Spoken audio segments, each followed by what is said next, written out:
Hello friends, welcome to seeds of physics. चलिए आगे हम कंटिन्यू करते हैं हमारे न्यूमेरिकल पार्ट के साथ। जी, I have written a question on the board. आप ये क्वेश्चन रीड कर सकते हैं मेरे साथ साथ, इसको सॉल्व करने की कोशिश करेंगे आज हम। इसमें क्या दिया हुआ है, a train first travels for 30 minutes with a velocity of 30 kilometre per hour and then for 40 minutes with a velocity of 40 kilometre per hour in the same direction. Now knowing this information, हमें दो parts calculate करने हैं इसके, part 1 and part 2। Part 1 में निकालना है हमने total distance and part 2 में हमने निकालना है average velocity of the train. ठीक है। अच्छा, अब जब आप इस तरह के क्वेश्चन सॉल्व करना शुरू करते हैं, इस तरह के न्यूमेरिकल सॉल्व करना शुरू करते हैं, तो मैं आपको अपने एक्सपीरियंस से बता रही हूँ, जनरली बच्चों के माइंड में कुछ कंफ्यूजन्स आ जाती हैं बिकॉज हमने वेलोसिटी और स्पीड को एज टू डिफरेंट क्वांटिटीज पढ़ा है। ऑल टुगेदर ही डिफरेंट है क्योंकि एक वेक्टर है, एक स्केलर है। ठीक है। और कई बार इनकी वैल्यूज अलग अलग भी आती हैं। कई बार ऐसा होता है कि हमारे पास एक एवरेज वेलोसिटी है, एवरेज वेलोसिटी की वैल्यू आपकी एवरेज स्पीड से अलग आ रही है, बिल्कुल ऐसा होता है, हम देख चुके हैं ऐसा होता है।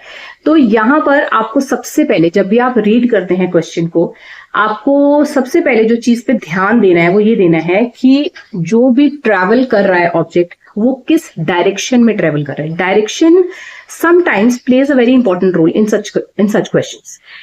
क्योंकि क्या होता है कि अगर आपका ऑब्जेक्ट है वो सेम डायरेक्शन में ट्रेवल कर रहा है, I mean it's a fact जो मैं पुराने वीडियोस में बता चुकी हूँ, पर क्योंकि हम यहाँ पर क्वेश्चन डिस्कस कर रहे हैं, so I am just trying to recall some of those facts. तो इसमें क्या होता है कि अगर आपके पास ऑब्जेक्ट सेम डायरेक्शन में ट्रेवल कर रहा है, सेम डायरेक्शन में ट्रेवल होने की वजह से आपका जो डिस्टेंस है वो हमेशा डिस्प्लेसमेंट के बराबर आएगा। आई मीन कैलकुलेशंस में बहुत स्टूडेंट्स को ऐसे डाउट होते हैं कि मैम यहाँ वेलोसिटी दी गई है, वेलोसिटी को यूज करके हम डिस्टेंस क्यों निकाल रहे हैं, ये वेलोसिटी है, ये स्पीड है, क्योंकि डिस्टेंस के लिए हमें स्पीड चाहिए होता है, वेलोसिटी को यूज करके हम डिस्प्लेसमेंट निकालते हैं। ठीक है। आपके पास जो स्टैंडर्ड फॉर्मूलाज हैं वो क्या है, वो है आपकी velocity is found out using displacement upon time. लेकिन आपका जो स्पीड है that is found out using distance upon time.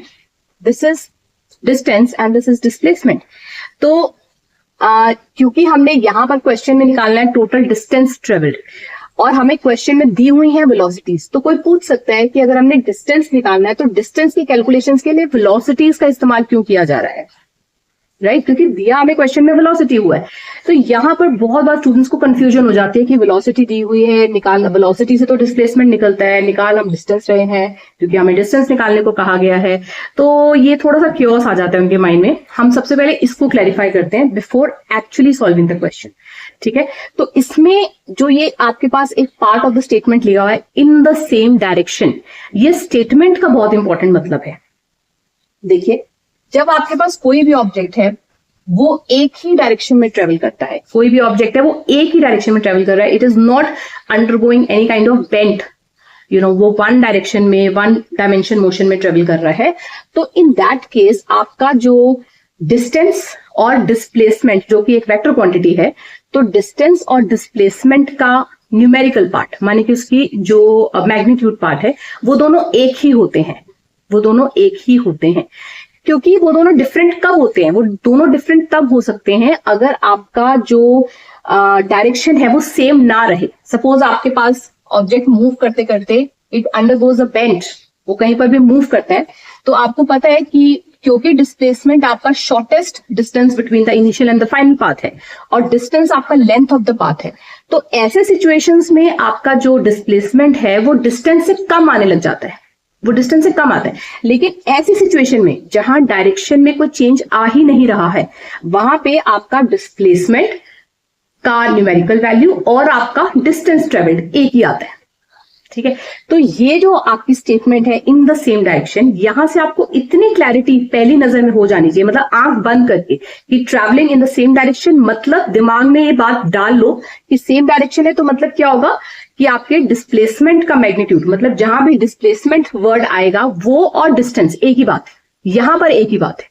तो इसका मतलब आपने कभी वेलोसिटी की कैलकुलेशन करनी है, वहां आप डिस्टेंस को इस्तेमाल कर रहे हैं, डिस्प्लेसमेंट को इस्तेमाल कर रहे हैं, इसमें कोई कंफ्यूजन नहीं होना चाहिए, क्योंकि आपको पता है कि सेम डायरेक्शन है तो इसका मतलब डिस्टेंस और डिस्प्लेसमेंट एक ही है यहाँ पर। तो आप उससे वेलोसिटी निकालिए, आप उससे स्पीड निकालिए, आप कुछ भी करिए, ठीक है। अच्छा, दूसरी बात ये होती है कि कई बार स्टूडेंट्स को वेलोसिटी और स्पीड इन दोनों वैल्यूज में भी कंफ्यूजन हो जाता है कि हमारे पास वहां वेलोसिटी दी हुई है, अगर हमने डिस्टेंस निकालना है तो डिस्टेंस तो स्पीड से निकलता है, डिस्टेंस तो भाई स्पीड से निकलता है, तो स्पीड की जगह मैं वेलोसिटी की वैल्यू क्यों यूज कर रहा हूं? उसका भी सिंपल रीजन है कि आपके पास जो स्पीड है, स्पीड और वेलोसिटी का जो न्यूमेरिकल वैल्यू रहता है, मतलब जो वेलोसिटी का इंस्टेंटेनियस वैल्यू रहता है, वो हमेशा स्पीड के बराबर ही होता है। The instantaneous value of any velocity is always equal to the speed, no matter what. इसमें डायरेक्शन वाली बात नहीं है, इसमें सिंपल सी बात है कि कभी भी वेलोसिटी कैसी भी हो, मतलब जर्नी पाथ कैसा भी हो आपके ऑब्जेक्ट का, चाहे वो स्ट्रेट लाइन हो, चाहे वो बेंट हो, कर्व हो, कैसे भी तरह का पाथ हो, उसमें वेलोसिटीज का जो इंस्टेंटेनियस वैल्यूज रहती हैं वो हमेशा ही स्पीड के बराबर होती। कौन सी वेलोसिटीज, अगर देखिए, अगर आपका जो ऑब्जेक्ट है वो स्ट्रेट लाइन में ना ट्रेवल करके किसी बेंट पाथ में ट्रेवल कर रहा होता, तो कौन सी वेलोसिटीज ऐसी होती हैं जो स्पीड से डिफरेंट होती हैं? Average velocities. क्योंकि आपके पास जो एवरेज वेलोसिटी होती है वो आपकी निकलती है total displacement upon time, total displacement upon the total time. अब जब वो बेंट वाले पाथ पे ट्रैवल कर रही है तो वहां से ऑब्वियस सी बात है आपका जो टोटल डिस्प्लेसमेंट है, डिस्प्लेसमेंट अलग हो गया, डायरेक्शन और जो आपका डिस्टेंस है वो कुछ और आएगा। जहां पर डिस्प्लेसमेंट आपकी डिफरेंट हो गई डिस्टेंस से, वहां पे आपकी वेलोसिटीज भी अलग हो जाएंगी, बिकॉज वेलोसिटीज इन क्वांटिटीज पे डिपेंड कर रही हैं, ठीक है। I hope you are getting my point. क्योंकि आपकी एवरेज वेलोसिटी की वैल्यू है या एवरेज स्पीड की वैल्यू है, जैसे कि एवरेज स्पीड है वो आपकी किस पे डिपेंड करेगी? टोटल डिस्टेंस पे। एवरेज वेलोसिटी की वैल्यू करेगी टोटल डिस्प्लेसमेंट पे। तो अगर आपके पास जो कर्व पाथ है, स्ट्रेट लाइन पाथ ना होके कर्व पाथ है, तो आपका जो डिस्प्लेसमेंट है, मतलब इन फॉर्मूलाज में जो न्यूमरेटर पार्ट है, आपका न्यूमरेटर पार्ट डिफरेंट हो जाएगा। एवरेज वेलोसिटी के लिए वो ये रहेगा विच इज द डिस्प्लेसमेंट, और एवरेज स्पीड के लिए वो ये रहेगा विच is the total length of the path. तो जहां आपकी लेंथ ऑफ द पाथ आपके डिस्प्लेसमेंट से डिफरेंट है, वहां पर आपकी average velocities will be different from average speeds. तो यहां पर इस सिचुएशन में, क्योंकि ये बताया गया है कि सेम डायरेक्शन में ट्रैवल हो रहा है, तो यहां पर आपकी एवरेज वेलोसिटी हो, एवरेज स्पीड हो, वो सेम आने वाली है, वो आपकी सेम आने वाली है। जैसे कि पार्ट 2 में बोला गया कि एवरेज वेलोसिटी निकालनी है, तो आप इसमें कंफ्यूज मत होना कि एवरेज वेलोसिटी निकालनी है तो एवरेज वेलोसिटी के लिए आपको क्या चाहिए होगा? आपको चाहिए होगा टोटल डिस्प्लेसमेंट। लेकिन हमने पार्ट 1 में जो निकाला है वो तो टोटल डिस्टेंस है, तो आप सोचोगे भाई एवरेज वेलोसिटी निकालने के लिए हम टोटल डिस्टेंस क्यों यूज कर रहे हैं, हमें टोटल डिस्प्लेसमेंट यूज करना है। तो उसका सिंपल रीजन है, क्योंकि आपका डिस्टेंस डिस्प्लेसमेंट के सेम है, I mean distance is same as displacement, because of the fact कि जो ऑब्जेक्ट है वो सेम डायरेक्शन में ट्रैवल कर रहा है, तो कोई फर्क नहीं पड़ता। आप दोनों वैल्यूज ही सेम है तो आप कुछ भी यूज कर सकते हैं, राइट। उनको मतलब एक ही मान सकते हैं, right. So I just found कि आपको ये फैक्ट्स पहले मैं बता दूं, बिकॉज बहुत बार बच्चे कंफ्यूज हो जाते हैं इसमें। और अब हम क्वेश्चन को एक्चुअली सॉल्व करना स्टार्ट करते हैं। देखिए, सबसे पहले आपने इसमें पार्ट 1 में निकालना है टोटल डिस्टेंस ट्रेवल्ड। अब क्योंकि हमारा जो टोटल डिस्टेंस है वो जो टोटल जर्नी है आपकी ट्रेन की, वो 2 पार्ट्स में बताई गई है। मतलब जो आपका पार्ट 1 है that is the part 1 of the journey is the distance which the train is traveling for 30 minutes with a velocity of 30 meter per second, 30 kilometer per hour. And the second part of the distance is being traveled with a velocity of 40 kilometer per hour. And the duration for which your train is traveling with this speed is 40 minutes, right? तो हमने distance को ST is here representing the total distance, and this distance is traveled in 2 parts, S1 and S2. तो S1 जो part निकलेगा वो आपकी पहली velocity और पहले टाइम ड्यूरेशन से निकलेगा, उसी तरह से S2 निकलेगा आपका दूसरी वेलोसिटी और दूसरे टाइम ड्यूरेशन से। तो ये आपका सिंपल जो स्पीड का फॉर्मूला है, मैंने उसी को रीअरेंज करा है। जो आपका स्पीड रहता है वो आपका जो आपकी वेलोसिटी होती है वो होती है डिस्टेंस अपॉन टाइम। तो यहाँ से distance is simply the product of velocity and time, right. तो वही किया हुआ है कि distance is simply the product of your speeds and time. अब यहाँ पर डिस्टेंस निकालना है, हमने यूज करनी है स्पीड, पर हम यूज कर रहे हैं वेलोसिटी की वैल्यू, क्योंकि इंस्टेंटेनियस वेलोसिटी की value is always equal to speed itself, okay. तो यहाँ पर आपने इन वैल्यूज को यूज करना है।